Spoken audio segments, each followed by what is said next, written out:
Madame la Présidente, Monsieur le Commissaire Moscovici, la lutte contre l'optimisation fiscale agressive et ses conséquences ravageuses pour les finances publiques est un combat en apparence consensuel. Les multinationales qui ont bâti leur business model sur l'évasion ou le contournement fiscal doivent comprendre que la partie est finie. Les 6 points que propose de réglementer la directive, objet du rapport de notre collègue Bayet, seraient une avancée, effectivement. La question est de savoir si l'Union européenne est légitime politiquement pour mener ce combat. Sur le principe, vous connaissez nos réticences face à l'inefficacité politique de l'Union européenne. Toutefois, nous devons être pragmatiques.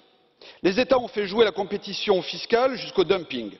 Leurs gouvernements ont été incapables de coopérer et ont abouti à la situation de perte de recettes fiscales propice à tous les scandales, comme le LuxLeaks et Panama Papers.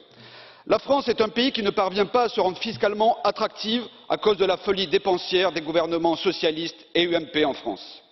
Je m'interroge d'ailleurs sur la sincérité réelle des législateurs du PPE et du SED qui font mine de soutenir des projets qui ne poussent que sous la pression des scandales. La France a sans doute plus à gagner à la mise en place des outils de contrôle proposés par la directive. Alors si l'amélioration peut être faite grâce à la coopération fiscale internationale, même avec l'Union européenne, alors banco. Mais il ne s'agit aucunement d'un chèque en blanc. Je rappelle que les patriotes sont plus que jamais contre le concept de l'union fiscale. La France doit garder la maîtrise de ses taux d'imposition.